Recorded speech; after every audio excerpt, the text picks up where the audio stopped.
Product placement at its very best. Kasey Kahne enjoying his snack. Welcome to the Sageford stage, everybody. Kasey Kahne here with us tonight. It's actually about half gone. Yeah, it looks good though. Yeah, that direction should be all right. Welcome back to Husets Speedway. Let's roll back the clock before we talk about present day, because it's always fun when you come here that we get to say feature winner here at Husets Speedway in 1999. Feels like that was a few days ago, for me at least, and I'm sure it does for you too.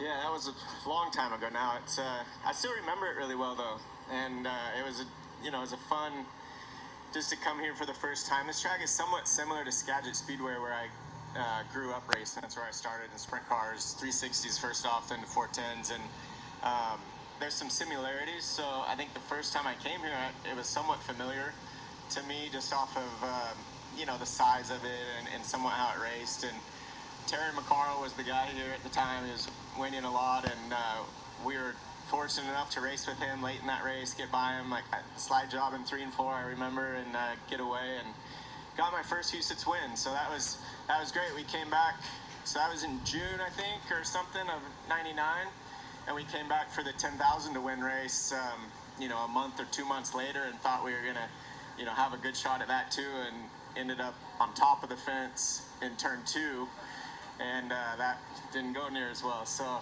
not an easy track, but our first experience was very good. My mom was with us, I remember. We went to, after the race, we went to it's like a pizza place up the road here on the right, and there was a bunch of racers there, and Terry and his family and stuff. So it was, overall it was just a really fun night to get that win. Do you remember the fans' reaction in the pit area after the races too, when you were here? Because I think at the beginning of the night, probably nobody knew who the 23K car was, but they certainly did at the end of the night. Yeah, exactly. And to beat Terry when he was on top here, that made the crowd really happy. So it was just like it was a really cool experience, and he thought of it. He still talks about it. I still talk about it when I see him here and there. So it's and actually a lot of fans have brought that win up for. That's 25 years ago now, 24 years ago, and fans over the last 24 years have brought that up numerous times. So very, very cool win at this little awesome little bull ring type track. Life changed a lot between now and then. So what keeps you going with the sprint cars? You had a successful NASCAR career. You could have said, I'm good. I don't need to do this anymore. It's hot, we're sitting here sweating at a dirt track tonight. You could be on the golf course somewhere right now. Yeah, and it's not easy, so I'm not real sure why I still enjoy this so much, but it's really tough. From the traveling to the racing, the tracks, as soon as you feel like you're starting to get it figured out with the car and the driving and all that, you go to a different track and realize you have to change it up here, or you're going to run 15th. You have no chance at battling for a top 5. So, and also the competition. I've been really lucky to have the World of Outlaw teams since 2006. So I've stuck to that. We've been part of that. Now I come back and race, take a bunch of years off racing in the Cup Series, come back and race myself, and I just jump right in with the Outlaws, and night in and night out, it's the toughest group, top 10 to 14 guys that you're gonna race with at anywhere you pick in the country. So it makes it that much more difficult, always. But when you do have a good night, do perform well throughout the night, end up front, and it feels really good, and you want that and strive for that. So I think that just keeps bringing me back as a driver, and definitely KKR as a team. With the 49 and Brad and all the drivers that have been part of KKR over the years, it always brings us back to try to win a World of Outlaw race, because they're not easy. You mentioned the fact that you had that successful Cup career, so you had some time away from sprint car racing. Coming back now after that absence, what do you think is the biggest change in sprint car racing from when you first started and when you came here and won in 1999 to what we see in 2023? I would say a couple of things. One, with driving the cars to me would have a lot less movement today. They're more stable, but slide differently because of that. But the cars themselves are much more controlled. I think that has a lot to do with the setups, the shocks, just kind of the engineering of a sprint car has came a ways since years back. And then I think the aggressiveness from everybody that's out there. It doesn't matter if you're an outlaw, all-stars, local at Husets, local at Knoxville, like, doesn't matter where you're at, like, the aggressiveness of all drivers to be up front. And if you don't have that for just a split second, you get past, and it's easy once you get past once, you get past twice, because it's runs and momentum and things like that. So, I think that those would probably be the two biggest things that I see. You talked about the success of your race teams and the championships, multiple drivers, winning World of Outlaws championships, but I don't think a lot of people realize how difficult it is not only to win a championship, but then repeat. Now, Brad coming off of 4 consecutive championships. As a team owner, what's the most difficult thing about putting together that successful organization? Well, it starts with the preparation and starts with the opportunity to have the right equipment, the right engine package, and all that stuff has been built for years by the different crew chiefs and things at KKR over the years, and mechanics, all of that, and the drivers have been a big part of that. And then just getting that group together and sticking together. So that's one thing that the 49's been able to do, is they built a team and they've really stuck together for all 4 of those years. It's slightly different this year, but overall it's just a strong team that they've stuck together so they can keep improving, and they have every track they go to, they have notes of what works, what doesn't work. When a red comes out and the track changes, when just so many things happen throughout a night, and they understand all those things because of the 4 guys that have worked together for all these years now. So it's all that stuff, you have to learn it by going through it, and they've done that, and I think that's a good bit of their success. Brad's a huge part of that from what he knows he needs in the car, and then he's a really good points racer as well. So that Brad's a huge part of our championships over the years.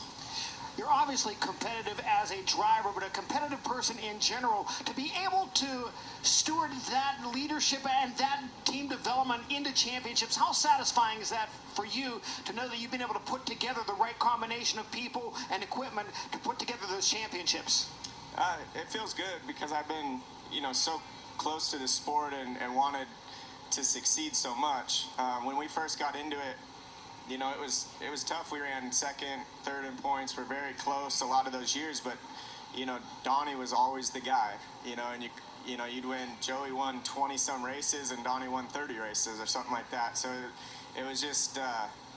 It was always just so tough because of Donnie Schatz and his team, and that's they had done more of what Brad and Eric had done the last 4 or 5 years. So yeah, it's a group, but it takes time. It takes a big effort from everybody, a lot of passion, and but yeah, it feels good to be part of that. I'm much closer to it today than I really ever have been because of the Cup Series, and I was really focused on that, and just kind of let the guys really push and do what they needed to do with the cars and the drivers, how they worked it all together. But today I'm a bit closer to it, and the teams do a really good job.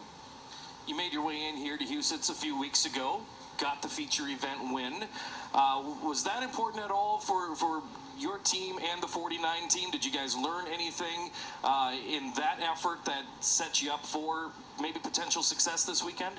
Yeah, I think it's tough though, because that I think it helps me for sure and helps the 9 guys. The 49 they kind of always seem to do their own thing and work their direction. But for us, it was definitely nice to get a win, and then also just to run here a couple nights, and on the new tire, it's slightly different maybe than last year. So just understand that a little bit better, and understand what the track does throughout the night, because it changes a lot here. Just with the way the dirt is. But yeah, overall it was good for us. We didn't perform very well last night because we qualified bad.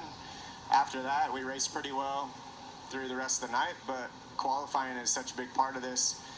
You can't miss one part of the night and expect to run well. So we missed qualifying, and didn't make it to the main. So tonight we need to do a much better job. But we do have some good notes from earlier in the year, which is nice. I think my favorite part of your win here earlier this year is you got out in victory lane, and that was a genuine smile on your face after that win. Yeah, I was happy. It was I hadn't won a race in a long time, so no matter what type of race we're doing, it had been a while. So it was just really nice to get a win. And here at Husets, at a track that I had won at in 20 some years ago was cool. I want to go back and touch on something you mentioned there when you said the 49 kind of does their own thing. How much sharing of information and setups and things like that go between the two teams, or how different are your and Brad's driving styles that maybe things don't cross-pollinate like that?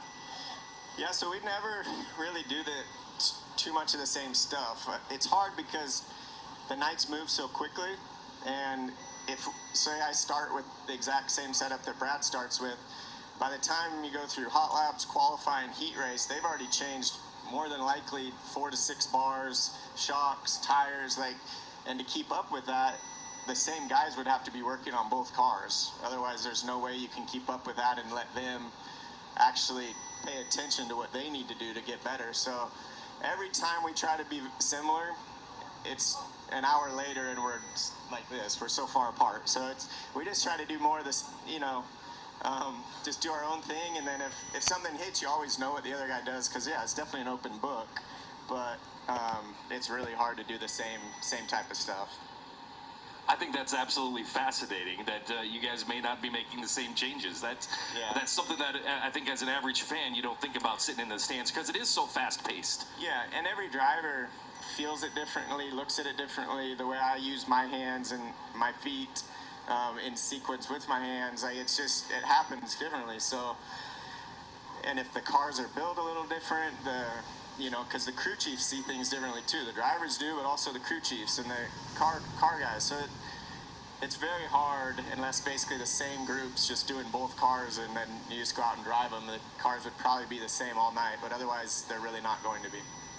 I want to throw a scenario at you because you guys both are part of the same race team. We have a situation like last night where maybe during low E insulation qualifying, the bottom hasn't quite come in yet, but the later we go through the session, maybe it starts to come in.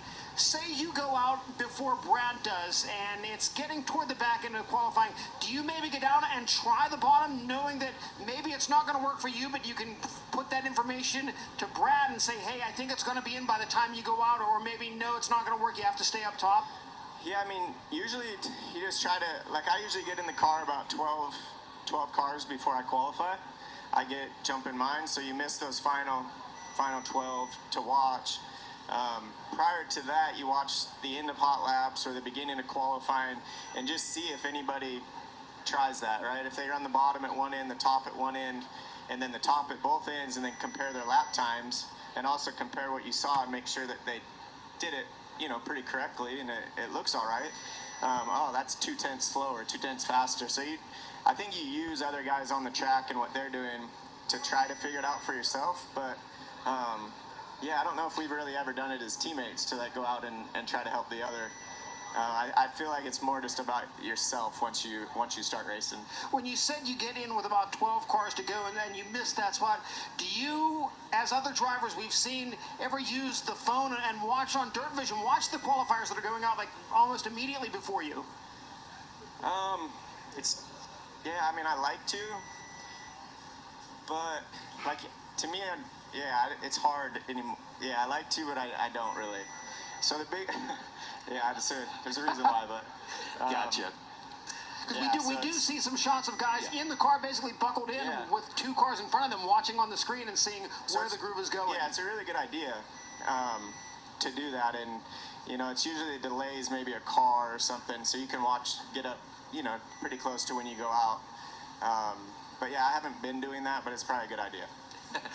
All right, fans, what do you think? Kasey Kahne, ready to go in the Caravan Trailers car number 9. Give him a hand. Kasey, good luck to you this rest of this weekend. All right. Thank you, guys. We're going to take a quick have a break. good weekend. We will. We're going to take a quick break for everyone watching on Dirt Vision, and we'll come back with Mark Dobmeyer. Perfection isn't easily achieved.